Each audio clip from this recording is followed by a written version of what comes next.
Hello नमस्कार दोस्तों, स्वागत है आप सभी का हमारे यूट्यूब चैनल सत्येंद्र गुरुजी पे। दोस्तों, इस वीडियो में आपको बताएंगे रीजनिंग के 15 अति महत्वपूर्ण प्रश्न के बारे में। इसीलिए आप लोग वीडियो के अंत तक जरूर बने रहिएगा। इस वीडियो में आपको किस तरीके के प्रश्न के बारे में बताएंगे दोस्तों, जैसे कि प्रश्न हम लोग के सामने दिया है। प्रश्न है, दर्पण प्रतिबिंब ज्ञात करें। हमारे पास एक आकृति है, इसका दर्पण प्रतिबिंब के लिए चारों ऑप्शन में से कौन सा ऑप्शन सही होगा, यही हम लोगों को बताना है। और भी प्रश्न है, दिए गए चित्र में कितने त्रिभुज है। जो हमारे पास ये आकृति दी गई है, इसमें टोटल कितना त्रिभुज है, इसके लिए 4 ऑप्शन दी गई है। देख रहे हैं सब लोग। और ये पार्ट नंबर हम लोगों का 63 है दोस्तों। ये पार्ट नंबर हम लोगों का 63 है। जिसने पार्ट नंबर 62 तक नहीं देखे हैं तो इस चैनल के वीडियो सेक्शन में जाकर जरूर देख लीजिए, क्योंकि सारे पार्ट मोस्ट इम्पोर्टेंट और रिपीटेड प्रश्न का है। तो आइए दोस्तों, देखते हैं पहले नंबर प्रश्न से। चलिए, पहला नंबर प्रश्न आप लोगों के सामने है और काफी इंपॉर्टेंट प्रश्न है। देखो ध्यान से, क्वेश्चन है, यदि 96C3 का अर्थ 32 लिखा है, यानी 96C3, इसमें कुछ भी करो लेकिन 32 आना चाहिए। उसी प्रकार 288C8 को 36 लिखा है, तो हम उसी प्रकार से हम लोगों से पूछा जाएगा कि 408C6 का अर्थ क्या होगा। इसके लिए 4 ऑप्शन दी गई है। आप लोग वीडियो को रोक लीजिए और अपने से ट्राई कीजिए, और जरूर कमेंट करके आप लोग बताइएगा कि कितना प्रश्न सही कर पाए हैं मेरे दोस्त। ठीक है, चलिए हम बताते हैं इसको कैसे किया जाएगा। ध्यान से देखेंगे मेरे दोस्त। यहाँ पर जो सी है ना, इसके जगह पर जानते हैं क्या लेना है। जो सी है इसके जगह पर हम लोगों को ले लेना है अपने मन से भाग। सी के जगह पर क्या लेना है, भाग लेना है। सी है उसके जगह पर क्या ले लेना है, भाग। ये बात को समझ रहे हैं, जहां भी सी है उसके जगह पे भागा लेना है। अब देखेंगे यहाँ क्या लिखा है, 96 लिखा है, उसके बाद में सी है। सी की जगह पे हम भागा 3 लिखेंगे। अब देखो मेरे दोस्त, सी के जगह पे भागा हम लिख लिए हैं।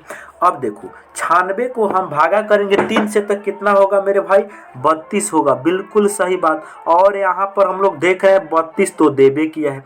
उसी प्रकार से यहाँ पर भी हम देखेंगे, यहाँ पर 288C8 है ना, तो यहाँ पर क्या है, 288 है, 80 है। सी के जगह पे भागा यहाँ पर भी लेंगे हम। उसके बाद 8 है। अब इसको हम जब सॉल्व करेंगे तो कितना आएगा, 288 को 8 से भागा देंगे तो 8 त्रिकी 24, 8 छक 48, 36 आ रहा है। और यहाँ पर भी बराबर में 36 दिया गया है। सिमिलरली यहाँ पर सेम लॉजिक को लगा देंगे हम लोग। यहाँ पर सेम लॉजिक लग जाएगा मेरे दोस्त। क्या लॉजिक है, 408 80 6 है, तो सी के जगह पर क्या लेना है मेरे भाई, भागा लेना है। अब 408 को 6 से हम भागा देंगे तो कितना हो जाएगा, यहाँ चलो लिख ही लेते हैं। 408 80 के जगह पे भागा 6।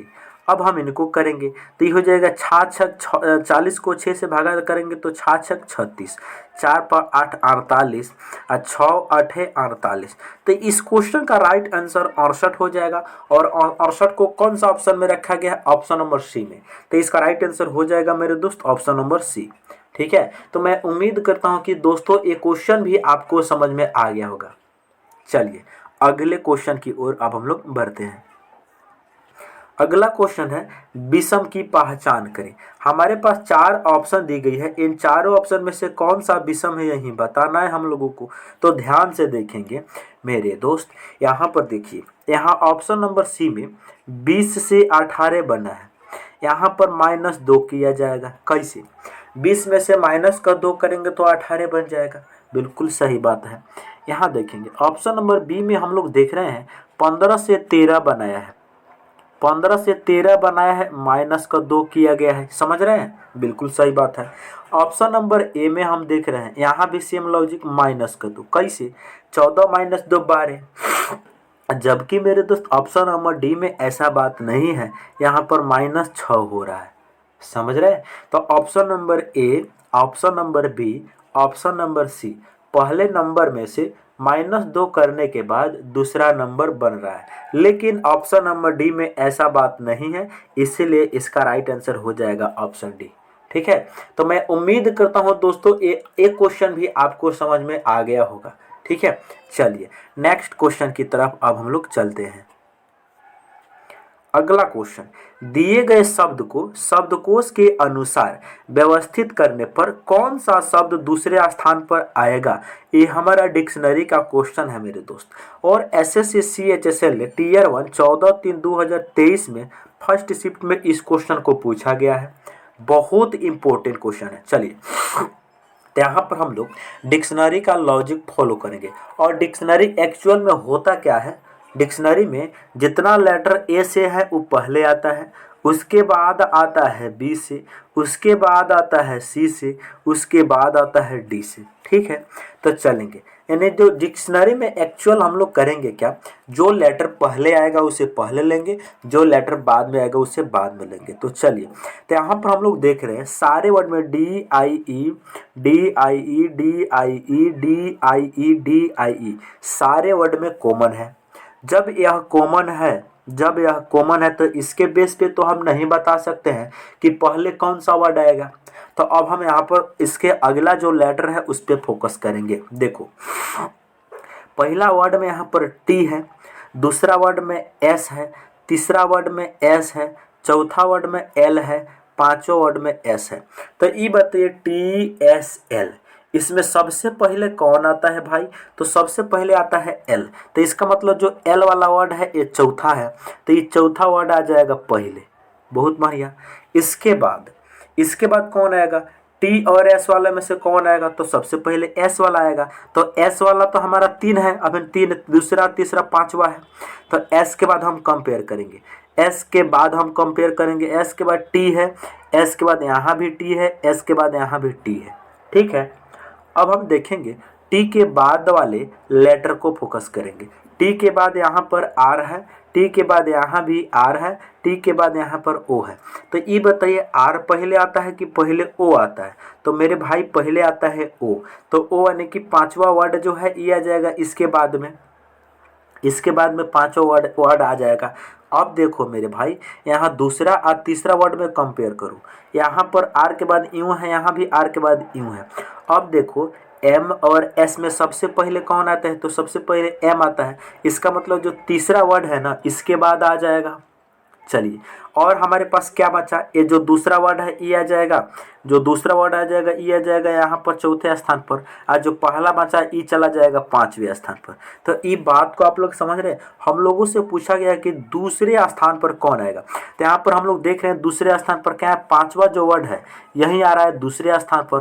पांचवा वर्ड क्या है, पांचवा वर्ड है यहाँ पर देख रहे हैं, पांचवा वर्ड ही है डाइस्टोक। तो यहाँ पर पांचवा डाइस्टोक कौन सा ऑप्शन में दिया है भाई, ऑप्शन नंबर ए में दिया है, इसीलिए इसका राइट आंसर ऑप्शन ए हो जाएगा। ठीक है, तो मैं उम्मीद करता हूं दोस्तों ये क्वेश्चन भी आपको समझ में आ गया होगा। बढ़ते हैं अगले क्वेश्चन की तरफ। चलिए, क्वेश्चन नंबर 4 है, कितने घोड़े न तो क्लिप और न ही बैग है। यहाँ पर हम लोग देखेंगे मेरे भाई, यहाँ जितना भी सर्किल वाला भाग है ये क्या है, बैग है। जितना भी यह स्क्वायर नहीं आयत वाला भाग है ये क्या है, एक क्लिप है। अच्छा, जितना भी ये त्रिभुज वाला भाग है ये क्या है, हर्ष है। समझ रहे बात को, बिल्कुल। लेकिन क्वेश्चन पूछा क्या है हम लोगों से, कितने घोड़े न तो क्लिप और न ही बैग है। इसका मतलब केवल घोड़ा, केवल और केवल त्रिभुज में, ऐसा नंबर जो केवल त्रिभुज में हो, वो आयत में भी नहीं होना चाहिए और सर्किल में भी नहीं होना चाहिए। तो त्रिभुज वाले में हम लोग देख रहे हैं इतना सारा नंबर है, लेकिन मेरे भाई 3 और 4 और 6 ये तीनों का तीनों जो है ना, ये किसी न किसी है, क्लिप या बैग में से किसी दोनों में से कोई ना कोई है। इसका मतलब इसमें केवल 5 ही ऐसा नंबर है जो केवल घोड़ा है, वह ना तो क्लिप है और ना ही बैग है। तो इसका राइट आंसर हो जाएगा ऑप्शन सी। ठीक है, तो मैं उम्मीद करता हूं दोस्तों ये क्वेश्चन भी आपको समझ में आ गया होगा। चलो मेरे प्यारे दोस्तों अगले क्वेश्चन देखते हैं। क्वेश्चन नंबर 5 है, दर्पण प्रतिबिंब ज्ञात कीजिए। काफी इंपॉर्टेंट प्रश्न है मेरे भाई, इस क्वेश्चन को बिल्कुल हम आपको हलवा की तरह समझा सकते हैं। देखो, दर्पण प्रतिबिंब में एक्चुअल होता है क्या कि इसमें दायां आप बायां, राइट लेफ्ट में चेंज हो जाता है और लेफ्ट राइट में चेंज हो जाता है, और टॉप एंड बॉटम आपस में चेंज इंटरचेंज रहते हैं, यानी चेंज नहीं होते हैं। कहने का मतलब, जब हम लोग अपना चेहरा दर्पण में देखते हैं तो हमारा दायां हाथ बायां दिखने लगता है और बायां हाथ दायां दिखने लगता है, ऊपर और नीचे सेम रहता है। इस लॉजिक को हम लोग फॉलो करेंगे। चलिए, तो यहाँ पर एक बॉक्स बनेगा। ये जो लाइन है ना मेरे भाई, ये लाइन कैसे बनेगा, ये लाइन जो है ऐसे बनेगा, ठीक है। और सर्किल ऊपर है तो ऊपर बनेगा। अच्छा, ये जो लाइन है यहाँ से आकर इस प्रकार से बनेगा। ऐसा कौन सा ऑप्शन में दिया है भाई, देखो ऐसा कौन सा ऑप्शन में दिया है, देखो ऐसा कौन सा ऑप्शन में दिया है, तो ऐसा ऑप्शन नंबर सी में दिया गया है, इसीलिए इसका राइट आंसर हो गया ऑप्शन नंबर सी, ठीक है। चलिए, अगले क्वेश्चन की ओर अब हम लोग बढ़ते हैं। सॉरी मेरे दोस्त। चलिए, अगला क्वेश्चन है 6 नंबर। कौन सी उत्तर आकृति, देखो ध्यान से, 6 नंबर क्वेश्चन है, कौन सी उत्तर आकृति प्रश्न आकृति को पूरा करेगी, कौन सी उत्तर आकृति प्रश्न आकृति को पूरा करेगी। हमारे पास 4 ऑप्शन है और यहाँ पर एक क्वेश्चन मार्क है, तो ये चारों ऑप्शन में से कौन सा ऑप्शन को इसमें लगा दें ताकि यह आकृति कंप्लीट बन जाए। चलिए ध्यान से देखेंगे मेरे भाई, एक छोटा सर्किल यहाँ पर आ जाएगा, ठीक है, 2 लाइन ऐसे खींचा हुआ आ जाएगा। अच्छा, एक सर्किल यहाँ पर आ जाएगा और एक इसके ऊपर 12 सा आ जाएगा। तो ऐसा कौन सा ऑप्शन में दिया है भाई, ऐसा कौन सा ऑप्शन में दिया है, यहाँ पर दिया है तो यहाँ पर एक ही लाइन दिया है, इसीलिए ऑप्शन डी गलत हो गया। यहाँ पर एक ही सर्किल दिया है, इसीलिए ऑप्शन बी गलती हो गया। यहाँ पर उल्टा बना दिया, इसीलिए सी गलत हो गया। बचा क्या, ऑप्शन ए, यही इस क्वेश्चन का राइट आंसर हो गया। और ऑप्शन ए जो है वो हूबहू ऐसा जैसा यहाँ पर हमने बनाया है वैसा हूबहू दिया गया है, इसीलिए इसका आंसर ऑप्शन नंबर ए हो जाएगा, ठीक है। चलिए, चलो मेरे प्यारे दोस्तों, फिर अगले क्वेश्चन देखते हैं।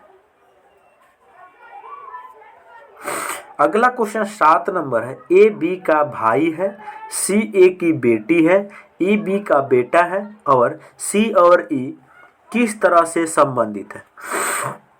चलो मेरे दोस्त, हम आपको बताते हैं, ब्लड रिलेशन चैप्टर में हम फैमिली ट्री से इसको सॉल्व करेंगे। आप फैमिली ट्री हम लोग कैसे बनाते हैं, अगर पुरुष होगा ना तो उसको हम लोग त्रिभुज में बंद करेंगे, महिला होगा तो उसको हम सर्किल में बंद करेंगे। ये 2 बात को ध्यान में रखिएगा। चलिए, पुरुष जेंडर के लिए हम त्रिभुज यूज करेंगे, महिला जेंडर के लिए हम सर्किल यूज करेंगे। चलिए, क्वेश्चन कहता है ए बी का भाई है। देखो ध्यान से, जो ए है वो बी का भाई है, जो ए है वो बी का भाई है, जो ए है वो बी का भाई है। इसका मतलब ए क्या है, मेल है, तो इसीलिए इसको हम त्रिभुज में बंद करेंगे। अच्छा, ये बताइए बी क्या है, बी का लिंग हमें मालूम नहीं चला है कि बी महिला है कि फीमेल है। बढ़िया बात है, तो उसको ऐसे ही अभी रहने देंगे। आगे क्वेश्चन कहता है सी ए की बेटी है। ए की बेटी कौन है, सी बेटी है तो ए से नीचे आएगी। अब बेटी है इसीलिए इसको हम सर्किल में बंद करेंगे क्योंकि महिला हो गई, बिल्कुल। आगे क्वेश्चन कहता है, ध्यान से देखेंगे, ई बी का बेटा है, जो ई है वो बी का बेटा है तो इसको हम बंद करेंगे त्रिभुज में क्योंकि पुरुष जेंडर है। बहुत बढ़िया। अब देखो क्वेश्चन पूछा जा रहा है कि सी और ई किस तरह से संबंधित है, सी और ई किस तरह से संबंधित है मेरे दोस्त। तो ध्यान से देखिए, यहाँ पर देखेंगे ऑप्शन में क्या दिया है, चचेरा भाई बहन दिया है। यहाँ पर ए जो है वो बी का भाई है, तो हो सकता है कि अगर बी ए का भाई हुआ तो ये चचेरा भाई बहन होंगे, अगर ए बहन हुई तो क्या होंगे, तो भी चचेरा भाई बहन ही होंगे, ठीक है। तो इसका राइट आंसर क्या हो जाएगा, नहीं, बहन हुआ तो ये ममेरा भाई बहन होंगे, लेकिन ममेरा भाई बहन तो दिया नहीं है। इसका मतलब यहाँ से ऑप्शन से गारंटी ई हो रहा है कि ई क्या है, ए भी पुरुष है। आई जब पुरुष हो गया तो ए का भाई हो गया बी, बी का भाई हो गया ए, तो ये दोनों क्या होगा, आपस में चचेरा भाई बहन होंगे, चचेरा भाई बहन। और ऑप्शन नंबर 3 इसका राइट आंसर हो जाएगा, ठीक है। चलिए नेक्स्ट क्वेश्चन की ओर अब हम लोग बढ़ते हैं। अगला क्वेश्चन है इनमें से बेमेल चुनिए। इनमें से बेमेल चुनिए। बेमेल का मतलब होता है विषम चुनिए। तो हम सभी यहाँ पर देख रहे हैं, टमाटर है, आम और बंदा गोभी, ये जो तीनों हैं, ये तीनों का जो खाने वाला भाग है ना, जो तीनों का खाने वाले भाग है, ये जो पौधा होता है वो, या ऐसे भी तुम कह सकते हो, तब पृथ्वी जो है ना धरती से ऊपर फलते फूलते हैं, जबकि आलू धरती के अंदर फूलता है। इसीलिए इसका राइट आंसर ऑप्शन ए। आलू जो है ना वो धरती के नीचे बैठता है। जैसे ये धरती हो गया ना, धरती के नीचे आलू रहता है, आम ऊपर रहता है धरती से, टमाटर भी ऊपर रहता है, बंदा गोभी भी ऊपर रहता है, जबकि आलू ऐसा बात नहीं है। इसीलिए ऑप्शन नंबर ए इस क्वेश्चन का राइट आंसर हो जाएगा। चलिए नेक्स्ट क्वेश्चन। नेक्स्ट क्वेश्चन क्या है? क्वेश्चन नंबर 9 है, मेरा मुंह दक्षिण की ओर है और मैं दाईं ओर मुड़कर 20 मीटर चला, फिर दाईं ओर। चलो डायरेक्शन का क्वेश्चन है तो सबसे पहले हम डायरेक्शन आपको बताते हैं। जब भी हम लोग पेपर पे डायरेक्शन बनाते हैं मेरे दोस्त, तो ऊपर में हमेशा उत्तर लिखते हैं और नीचे में हमेशा दक्षिण लिखते हैं, और दाहिने बगल में हमेशा पूर्व होता है और बाएं बगल में हमेशा पश्चिम होता है। इस बात को समझ रहे हैं? तो चलिए हम अब इसको मिटाकर क्वेश्चन को सॉल्व कराते हैं मेरे दोस्त। चलिए क्वेश्चन है, मेरा मुंह दक्षिण की तरफ है, इसका मतलब यानी नीचे की तरफ वो व्यक्ति ताक रहा है। बहुत बढ़िया, दक्षिण की ओर है और मैं दाईं ओर मुड़ा अब 20 मीटर चला। ये बताइए, जब कोई व्यक्ति दक्षिण की तरफ ताक रहा होता है तो वो जब दायां मुड़ेगा, यानी नीचे की तरफ ताक रहा है तो दायां मुड़ेगा तो पश्चिम दिशा में जाएगा। बिल्कुल सही बात है। तो यानी कि वह इधर जाता है, कितना इधर कितना जाता है, दक्षिण की तरफ जाता है 20 मीटर। फिर वह दाईं ओर मुड़ता है और 10 मीटर जाता है। अब वह दाईं ओर मुड़ेगा, जब कोई व्यक्ति इधर जाता है तो दायां उसका ऊपर हो जाएगा। दाईं ओर मुड़ता है और कितना जाता है, 10 मीटर जाता है। बहुत बढ़िया, 10 मीटर चला। तब मैं बाईं ओर मुड़ा, अब फिर से 10 मीटर चला। फिर से वह बाईं मुड़ा, बाईं किधर होगा, इसका बायां इस साइड में हो जाएगा। बाईं ओर मुड़ता है और कितना चलता है, 10 मीटर, तो 10 यहाँ पर आ जाएगा। अच्छा, आगे कहता है पुनः दाईं ओर मुड़ता है, अब 20 मीटर चलता है। पुनः दाईं ओर मुड़ता है, दाईं ओर किधर हो जाएगा, दाईं ओर हो जाएगा इसका अब ऊपर, ऊपर की ओर मुड़ता है और कितना चलता है, 20 चलता है, तो यहाँ पर आ जाएगा 20। बढ़िया बात है। पुनः मैं दाईं ओर मुड़ा, आज 60 मीटर चला। पुनः दाईं ओर मुड़ा, आज 60 मीटर चला, इसका मतलब हमने यहाँ पर पहुँच गया 60 मीटर चल के। बहुत बढ़िया। अब बताइए, क्वेश्चन हम लोगों से पूछा है कि अब मैं अपने प्रारंभिक बिंदु से किस दिशा में हूँ। देखो, वह व्यक्ति यहाँ से चलना शुरू किया था, वह व्यक्ति यहाँ पर पहुँच गया है, तो यहाँ से पूछा गया कि यहाँ से कौन सी दिशा होती है। तो देखो, यहाँ से लेकर यहाँ तक 10 हो गया, यहाँ से लेकर यहाँ तक 20 हो गया, तो 20 ऊपर भी हो जाएगा और 10 ऊपर भी, यानी इसके स्टेट से वो 30 मीटर आगे चला गया है। चला गया है कि नहीं? बिल्कुल, तो आगे चला गया है। तो यहाँ से देखेंगे ध्यान से मेरे दोस्त कि जब हम लोग डायरेक्शन पढ़ते हैं तो यहाँ पे कोना पे कौन सी दिशा होती है, यहाँ पर होता है पूर्व, यहाँ पे होता है उत्तर। उत्तर आ पूर्व के बीच वाले दिशा को क्या बोला जाता है, तो उत्तर आ पूरब। उत्तर पूरब ऑप्शन नंबर 4 इस क्वेश्चन का राइट आंसर होगा। ठीक है, बहुत बढ़िया क्वेश्चन था। इस क्वेश्चन को मेरे दोस्त आप लोग दिमाग में टिक करेंगे कि कैसे इसको बनाया जाता है। बस इस दिमाग में आपको सेट कर लेना है कि दायां बायां मुड़ना हो तो हम लोग कैसे देखेंगे। ठीक है, चलिए अगला है, देखिए भाई, अगला है दिए गए चित्र में कितने त्रिभुज है। काफी इंपॉर्टेंट है, दिए गए चित्र में कितने त्रिभुज है। चलिए इस क्वेश्चन को मेरे दोस्त बहुत बढ़िया तरीका से आपको काउंट करना है, नहीं तो आप गोल गोल हो जाएंगे, आपको समझ में नहीं आएगा। ध्यान से देखिए, इसमें हम बेसिक त्रिभुज आपको पहले काउंट करके दिखाते हैं। देखो इसमें कैसे काउंट करना है ये बात भी सिखाएंगे। देखो ध्यान से, एक त्रिभुज ई वाला बन सकता है, एक त्रिभुज ई वाला बना कि नहीं बना, बिल्कुल। एक जस्ट इनके नीचे बना, 2 हो गया। अच्छा, इन दोनों को मिलाने पर एक 12 त्रिभुज बनेगा कि नहीं बनेगा, इतना बात बताइए पहले।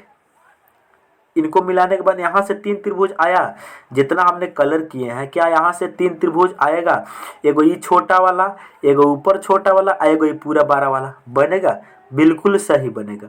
तो 3 आ जाएंगे यहाँ से, प्लस 3 कहाँ से आए हैं, एक ई छोटा वाला बना है एगो एकरा नीचे छोटा वाला बना है, आई दोनों को मिलाने के बाद एगो 12 वाला बना है, तो 3 आ गया यहाँ से। इसमें किसी भी भाई को कोई दिक्कत नहीं है, हम समझ रहे हैं। 3 आ गया यहाँ से प्लस, और एक्स्ट्रा तुमको हम काउंट करके बताते हैं। वो कौन कौन से हैं ध्यान से देखिएगा, वो कौन कौन से हैं ध्यान से देखिए। देखो एक त्रिभुज ई वाला बन रहा है, एक त्रिभुज ई वाला बन रहा है कि नहीं, एक त्रिभुज ई वाला बन रहा है, बिल्कुल। अच्छा एगो ई छोटा वाला बन रहा है, बिल्कुल सही, 2 आ गया। अच्छा 2a आ गया। एगो ये पूरा 12 वाला त्रिभुज बनेगा, तो इसको हम पहले ही काउंट कर चुके हैं मेरे दोस्त, पहले ही काउंट कर चुके हैं, इसीलिए यहाँ से कितना आ गया, यहाँ से आ गया कितना, यहाँ से 2 आ गया। और देखो, और देखो ये छोटा वाला नहीं बनेगा, एगो ये दूसरा, ये तीसरा, ये चौथा, ये पांचवा, 5 आ गया। और ठीक है, समझ रहे हैं, 5 आ गया। और अच्छा यहाँ देखेंगे, एगो ई तो त्रिभुज ही है भाई, एक ई भी तो त्रिभुज है कि नहीं, एक ई भी तो त्रिभुज है, देख रहे हैं, आपके नज़र के सामने नहीं दिख रहा है, दिख रहा है कि नहीं, पहले इसको देखो, तो एक और हो जाएगा। अब इनको काउंट करो, कितना हो जाएगा, 5 और 2 7 और 3 10 और ये कितना 11। तो इस क्वेश्चन का राइट आंसर हो जाएगा 11, ऑप्शन नंबर 2 इसका राइट आंसर हो जाएगा। ठीक है, बात को समझ रहे हैं कि नहीं, नहीं समझ रहे, चलिए दूसरा तरीका से हम काउंट करके सिखाते हैं आपको। दूसरा तरीका से सबसे पहले तुम्हें जो बेसिक दिख रहा है छोटा छोटा, उसको तुम काउंट करो। एक ई, ये दूसरा, ये तीसरा दिख रहा है, ये चौथा, ये पांचवा, ये छठवा, कौन कौन से, ये छठा ई हो गया, ये पांचवा ई हो गया, ये चौथा ई हो गया, ये तीसरा इतना हो गया, ये दूसरा हो गया, ये पहला हो गया। यहाँ से कितना आ गया, 6 त्रिभुज आ गया, प्लस 6 त्रिभुज यहाँ से हमने काउंट कर लिया है। अच्छा एक ई 12 वाला बनेगा कि नहीं बनेगा, बिल्कुल बढ़िया बात। एगो एकरा ऊपर बनेगा, बिल्कुल। अच्छा एगो ये पूरा, इसको मिलावे के बाद पूरा बनेगा, तो 3 आ गया यहाँ से, 3 आ गया यहाँ से। और देखो कौन कौन बन रहा है, और देखो कौन कौन बन रहा है, और देखो मेरे भाई, चलो और देखो, एक त्रिभुज ई वाला बन रहा है, बहुत बढ़िया। अच्छा एगो जस्ट एकरा ऊपर बन रहा है, कितना हो गया, 2, तो 2 और आ जाएगा। तो यहाँ पर अब इनमें हम जोड़ देंगे, तो 6 और 3 9 और 2 कितना, 11, फिर से 11 आ गया, तो इसका राइट आंसर 2 हो गया। ठीक है, तो ऐसे बनाना होता है मेरे दोस्त इस वैरायटी के प्रश्न को। तो मुझे पूरा भरोसा है कि आप लोग इस क्वेश्चन को समझ चुके। चलिए नेक्स्ट देखिए, बहुत ज़्यादा महत्वपूर्ण क्वेश्चन है। क्वेश्चन है, निम्नलिखित क्रम में कौन सा अक्षर बाएं से 15वें अक्षर के बाएं 10वां होगा। देखो जो अंग्रेजी वर्णमाला होता है, तो इधर क्या होता है, इधर होता है बायां और इधर क्या होता है दायां। ठीक है, इधर होता है बायां और इधर होता है दायां। चलिए चलिए इधर क्या होता है, इधर होता है बायां और इधर होता है दायां। ठीक है, तो इस क्वेश्चन में अब क्या करेंगे, इसमें अगर हमें कोई भी चीज़ मालूम चल जाए कि बाएं से बता दीजिए 12वां लेटर क्या होगा, तो बाएं से 12वां लेटर क्या होता है, अल्फ़ाबेट में बाएं से 12वां जो लेटर होता है मेरे भाई, वो एल होता है। अगर आपसे पूछा जाए कि बाएं से बता दीजिए 15वां लेटर क्या होगा, तो बाएं से 15वां लेटर होता है ओ। ये बात को समझ रहे हैं। अगर हम इस क्वेश्चन को केवल बाएं में कन्वर्ट कर ले, तो हम आंसर आसानी से दे सकते हैं। ठीक है, चलिए तो यहाँ पर क्या है, क्वेश्चन है कि बाएं से 15वां अक्षर के बाएं 10वां कौन सा होगा। तो देखो हमारे पास एक ट्रिक है, उसको हम बताते हैं। क्वेश्चन में पहले क्या बोला है, क्वेश्चन ने बोला है बाएं से 15वां अक्षर के, फिर से बाएं, उसके भी बाएं क्या, उसके बाएं 10वां, कौन सा अक्षर होगा। चलिए तो इसको हम क्या करेंगे, ध्यान से देखिएगा। इसको हम करेंगे क्या, ये दोनों क्या है, दोनों एक ही बात है, बायां बायां है, तो इन दोनों का हम अंतर निकालेंगे। 15 में से 10 घटेगा, कितना बचेगा, 5 बचेगा। अच्छा ये बताइए, ये 5 बचा, वो इनसे लेके इनसे ले, तो हिंदी क्या क्वेश्चन है, यानी अगर इंग्लिश में होती तो हम यहाँ बाद वाले से लेते, लेकिन यह हिंदी वाला क्वेश्चन है। तो ये जो पहले जो पोजीशन दी जाती है, पहले कौन सा पोजीशन है भाई, तो पहले पोजीशन है बाएं से, तो बाएं से पांचवा हम ले लेंगे। अच्छा ये बताइए बाएं से पांचवा लेटर कौन सा होता है, तो ई होता है। तो इस क्वेश्चन का राइट आंसर हो जाएगा ऑप्शन नंबर 4, इसका राइट आंसर। डायरेक्ट इसको निकालने का तरीका है, इस वैरायटी से इस क्वेश्चन को आप लोग सॉल्व करेंगे, ठीक है। चलिएगा दोस्तों नेक्स्ट देखो। नेक्स्ट अगला क्वेश्चन क्या है, ध्यान से देखेंगे। अगला क्वेश्चन है श्रृंखला को पूरा करें। हमारे पास एक सीरीज है, ये सीरीज में क्या है, यहाँ पर है 8, उसके बाद में है 4, उसके बाद में है 12, उसके बाद में है क्वेश्चन मार्क और उसके बाद में है 18, ठीक है। तो यहाँ देखेंगे हम लोग एक बार सीरीज घट रही है और एक बार बढ़ रही है। 8 से 4 कैसे बना, 4 से 12 कैसे बना, तो यहाँ पर हम लोग देखेंगे। यहाँ पर जो लॉजिक लगेगा दो वैरायटी का, कैसे, यहाँ पर ये 8 से 4 बनाने के लिए इसको गुना करना होगा, जानते हैं 1/2 से गुना करना होगा, आधा से। 8 को हम 1/2 से गुना करेंगे तो कितना बन जाएगा, 12 बन जाएगा। अच्छा सॉरी 4 बन जाएगा। 8 को 1/2 से गुना करेंगे तो 4 बन जाएगा। 4 से 12 करने के लिए इसको 3 से गुना करना होगा, तो 4 ત્યાં कितना 12। ये लॉजिक समझ रहे हैं। उसी प्रकार 12 को फिर से आधा से गुना करना पड़ेगा, 12 को फिर से गुना करना होगा आधा से, ठीक है, 1/2 से। तो 12 को जब हम 1/2 से गुना करेंगे तो कितना हो जाएगा मेरे दोस्त, यहाँ पर हो जाएगा 6। अच्छा यहाँ पर जो 6 आया है, इन 6 का क्या करेंगे, 6 से गुना करेंगे हम अब 3 से, तो 6 के 18 यहाँ पर सेटिस्फाइड हो गया। इसका मतलब इस क्वेश्चन मार्क के जगह पर क्या आएगा, 6 आएगा। इसका राइट आंसर ऑप्शन ए हो जाएगा सही, ठीक है। तो ऐसे बनाया जाता है मेरे दोस्त। यहाँ पर क्या लॉजिक है, एक बार आधा से गुना किया गया है, एक बार 3 से गुना किया है, फिर आधा से गुना करेंगे, फिर 3 से करेंगे, तो जाके क्वेश्चन मार्क की जगह पर क्या आएगा, 6 आ जाएगा इस क्वेश्चन का राइट आंसर, ठीक है। चलिए बढ़ते हैं अगले प्रश्न की तरफ। अगला क्वेश्चन क्या है, 13 नंबर क्वेश्चन है। जिस प्रकार नेत्र का जो रिलेशन है वो दृष्टि से है, उसी प्रकार जिह्वा का संबंध किन से होगा। चलिए तो हम बता रहे हैं मेरे भाई, देखो ध्यान से। यहाँ पर जो नेत्र होती है उसे कोई भी चीज़ दृष्टि का, नेत्र से कुछ भी देखा जाता है, ये नेत्र है, उससे दृष्टि मतलब कुछ भी चीज़ को हम देख सकते हैं। उसी प्रकार जिह्वा, जिह्वा से क्या होता है, जिह्वा के सहायता से हम बोलते हैं। जिह्वा का मतलब हमारा जो जीभ होता है वही होता है, जीभ है, ठीक है। तो जिह्वा का मतलब जीभ, यानी जीभ के सहारा से हम कोई भाषण देते हैं, इसीलिए इसका राइट आंसर हो जाएगा ऑप्शन नंबर 4। क्या है इसमें लॉजिक, नेत्र, जिस प्रकार नेत्र से कोई भी चीज़ को देखा जाता है उसी प्रकार जिह्वा से कुछ भी बोला जाता है, यानी भाषण किया जाता है। इसका राइट आंसर ऑप्शन 4। जिस भाई ने अभी तक वीडियो को अगर लाइक नहीं किए हैं तो वीडियो को लाइक करेंगे, और चैनल पर नए हैं तो चैनल को जरूर सब्सक्राइब करेंगे। चलिए अगले क्वेश्चन की ओर अब हम लोग बढ़ते हैं। अगला क्वेश्चन है, क्या है ध्यान से देखेंगे। 1307 का जो रिलेशन 22 के साथ में है वही रिलेशन 1965 का क्वेश्चन मार्क के साथ में है।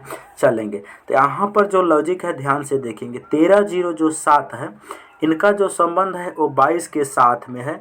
उसी प्रकार 1900 जो 65 है, इनका रिलेशन क्वेश्चन मार्क से है, तो क्वेश्चन मार्क के जगह पर क्या आएगा हम लोगों को बताना है। चलिए तो यहाँ पर 1307 का यूज करके 22 हम लोग कैसे बना सकते हैं। देखो यहाँ पर इनका हम लोग प्रयोग करके 22 जानते हैं कैसे बना सकते हैं। अगर इन सब को हम आपस में ऐड कर दें, सबको आपस में ऐड कर दें, इस सभी को 1 + 3 + 0 + 7, इन सबको हम ऐड करेंगे तो कितना हो जाएगा, 3 1 4, 4 में 0 जोड़ेंगे तो 4 और 4 और 7 11 है। लेकिन अपने मन से हम 2 से गुना कर देंगे तो 22 बन जाएगा बिल्कुल, और यहाँ पर 22 दिया गया है। उसी प्रकार इसमें भी लगा देंगे, इन सबको आपस में ऐड कर देंगे। 1 + 9 + 6 + 5, इन सबको आप जोड़ेंगे तो 9 1 10, 10 6 16, 16 5 कितना हो जाएगा 21। लेकिन अपने मन से इसमें 2 से भी गुना करना है, तो अपने मन से 2 से गुना करेंगे तो कितना हो जाएगा 21 दूनी 42। 42 इस क्वेश्चन का राइट आंसर हो जाएगा, जो ऑप्शन नंबर बी में दिया गया है, ठीक है। तो मैं उम्मीद करता हूँ कि आप लोग एक क्वेश्चन को भी समझ गए होंगे। चलिए नेक्स्ट क्वेश्चन। अगला जो क्वेश्चन है, फिर से दर्पण प्रतिबिंब ज्ञात करना है। हमारे पास फिर से क्या है, दर्पण प्रतिबिंब ज्ञात कीजिए। देखो हमने आपको जो बताया था, दर्पण प्रतिबिंब एक्चुअल में होता है क्या कि दायां चेंज हो जाता है बायां में, बायां चेंज हो जाता है दायां में। तो दर्पण में ये जो बॉक्स बनेगा, देख रहे हैं आप लोग, यहाँ पर ऐसे बनेगा। यहाँ पे जो लाइन खींचा गया है, 1 2 3 4 लाइन जो खींचा गया है वो कुछ इस प्रकार से खींचा जाएगा। ये पहला लाइन हो जाएगा। देखो हम बताते हैं कैसे होगा, ध्यान से देखिएगा।